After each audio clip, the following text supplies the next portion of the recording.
Hey everyone, welcome back to the channel.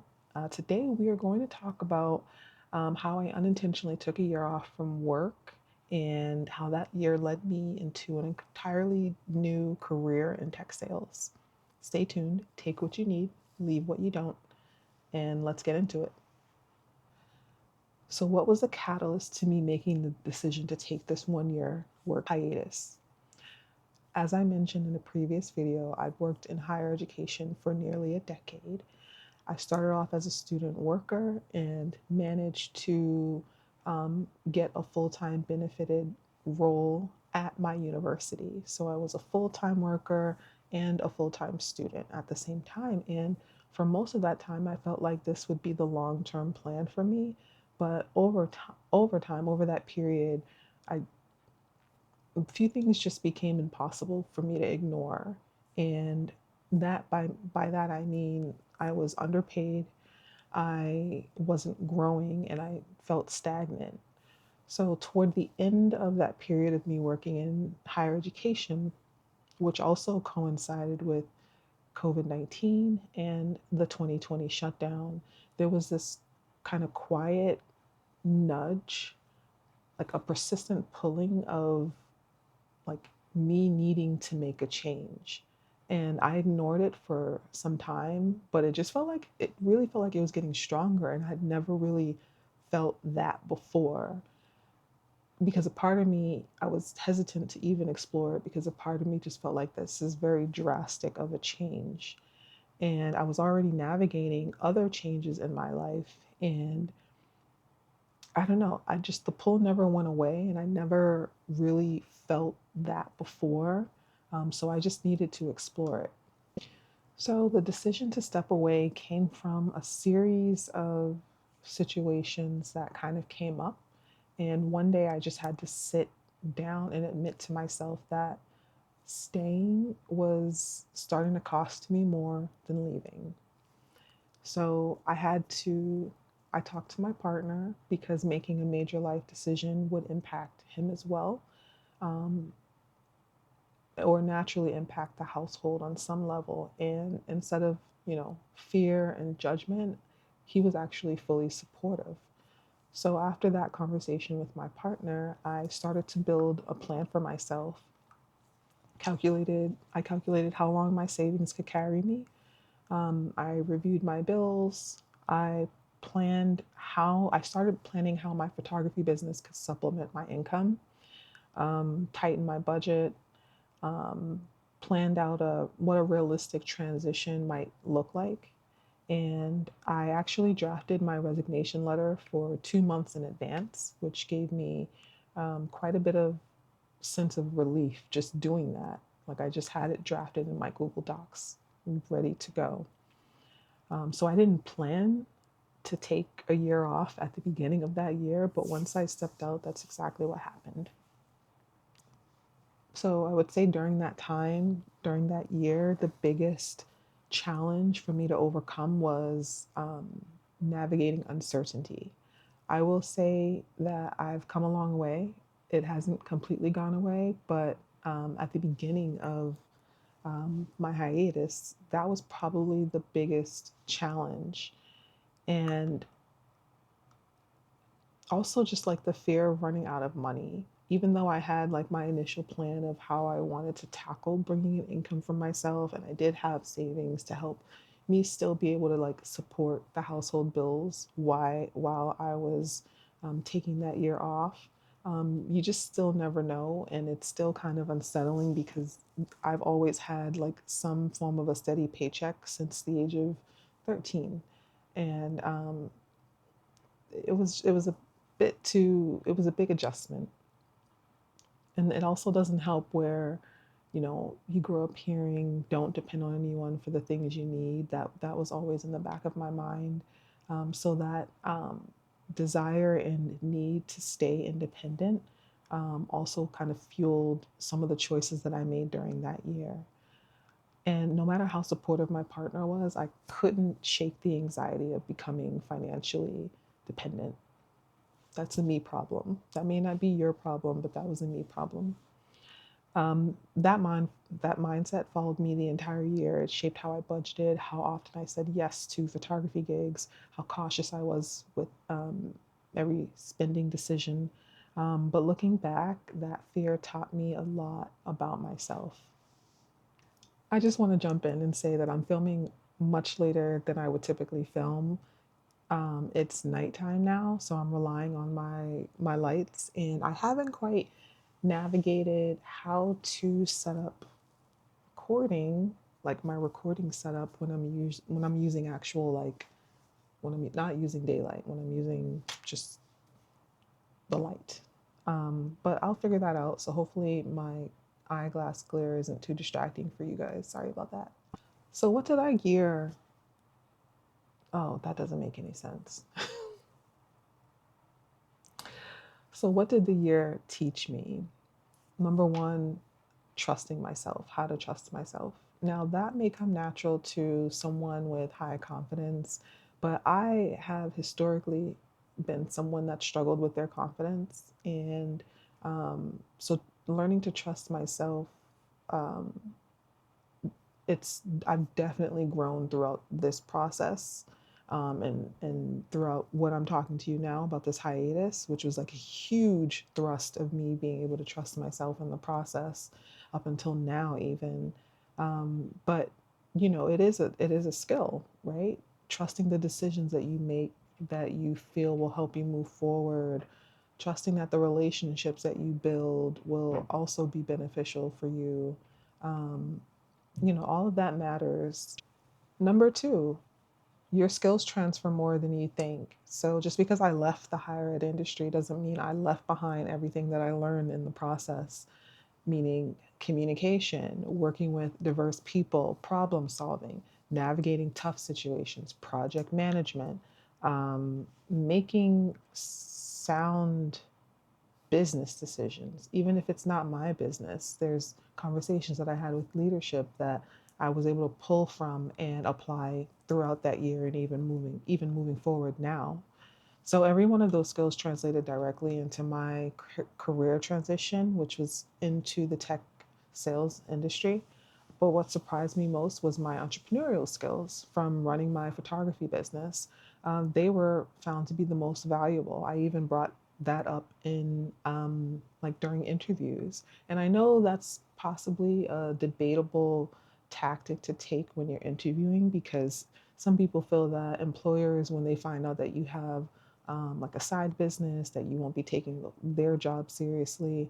To be honest, I would say 90% of the roles that I've gotten, I mentioned that I had that entrepreneurial background. It could also be the industry, right? I'm in tech sales. So if I have an entrepreneurial spirit and background, they know that I'm someone that can do the job that they're looking to be done. So, what are those skills? Managing clients, negotiating, selling your value, um, consulting. I think we get the wrong idea about what sales is. We think about the sleazy used car salesman. This is largely a conversation for another video, but being able to consult and pinpoint a client's problem and match them with your solution and why they should go with your solution is key to any sales role. And then being self-directed. Working in tech sales now, I'm highly, highly independent. I work autonomously. I don't have people breathing down my neck. And that just comes with having to do what I needed to do on my own, without having a boss in place and still getting results. So all of that was important, and I was able to express that in my interviews, which spells the value I can add to their company based on me painting the picture of what it means, what it meant for me to be an entrepreneur without having initial tech sales experience. So, lesson three for me was that year was a true pause that created clarity for me. And that year gave me something I hadn't had in a long time, which was my ability to actually hear myself. And what I heard was curiosity, curiosity about the tech world, curiosity about what it actually means to work remotely. What does that do for my lifestyle, or what could that do for my lifestyle? And also just a curiosity around what am I truly capable of accomplishing? Okay, so transitioning into tech sales. So, as I mentioned, I was curious about the remote life. Saw a bunch of people who had been doing it for decades. It wasn't new. It could have been my algorithm that kind of showed me all these different roles where people were working remotely and having a more flexible lifestyle. And I wanted a part of it. I was ready for a change. So, I discovered a boot camp, and this particular boot camp was a 4 week intensive boot camp that was designed to help people that are transitioning to transition into the tech space. So it was a 4 week intensive.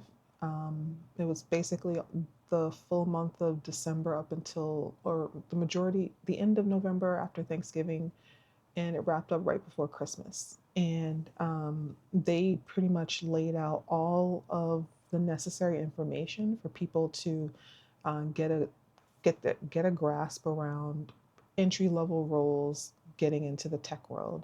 So for me, it was me being trained on being a business development representative, and largely it's the whole calling, the cold calling, the cold emailing role, which I will say prior to me finding that boot camp, I did apply for roles on my own, and no one ever looked at my resume. So even with a full background in customer service, even with my entrepreneurial background, no one was looking at my resume. But going through this boot camp, they helped fill in the gaps of what I was missing when I was expressing who I was and what value I added to what value I could add to the role. So the reason why I chose this boot camp is because there was a job placement leg, and that job placement leg allowed you to apply for roles. They kind of played recruiter. So after completing that 4 week intensive, I literally had a new role and my first foot in the door within 2 weeks, working with the company. And what was really neat about that experience is the role that I was trained for and the role that I got was actually a higher.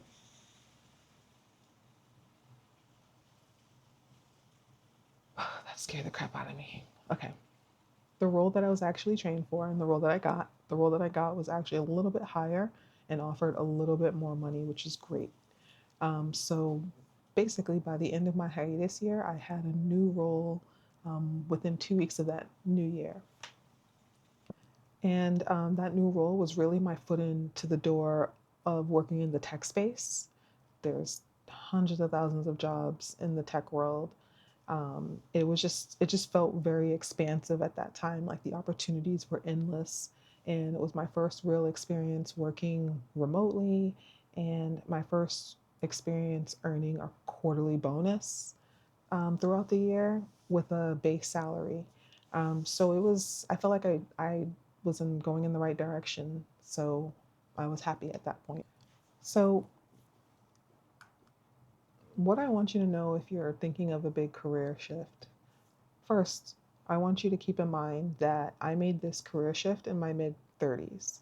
So I'm not in my 20s, I'm not just out of college. I made this jump well into adulthood. And it's also important for you to know that I do not have children, and I just have a partner and a dog. So some of the decisions that I've made, that largely plays a factor into why I'm able to make some of these decisions. And that's why I will always stress to take what you need, leave what you don't when it comes to watching my videos. If I can offer some actionable guidance, I would like to stress that if you are feeling that pull, that tiny voice, just a few things to consider. One, don't ignore the signs of misalignment because they don't go away. I think if maybe the job jump isn't your next step, think about my last video where I talked about how to stay motivated in a role you no longer enjoy. Start there first, build a safety net, a financial safety plan before you leap. If I was thinking about doing this again today, December 2025, I would probably make sure I had 3 years of savings in my bank account, because if the goal is to transition into a new role, the, the job market is very different now. And you don't want to leave yourself kind of hanging where people are taking more than 5 months, 6 months, a year, 2 years to find a new role. Remember that your skills are more transferable than you think, especially if you have a side business. Do not discount your side business skills, especially if you plan on working and transitioning into a new role. Those skills can transfer with you, and be sure you can spell that out. Just talk to the people who will be impacted, because support matters. Give yourself permission to explore. Take a class, join a fellowship, experiment. Trust that you can rebuild, but also trust that you can rebuild in a way that wasn't like you initially envisioned. So that's the short story of how I ended up taking a 1 year work hiatus. Um, if you're thinking about making a change, I hope this gives you some clarity and maybe some courage, but just be smart about it. Don't just do things all willy nilly. Be smart about it. Plan as much as you can. There are things that will be out of your reach. And as I think about this video literally scratches the surface of that year, and you might feel like that too. I probably could have created 3 or 4 other videos that expanded on this experience. So if you think you might want to learn more, let me know in the comments. Thank you, and stay tuned for the next video.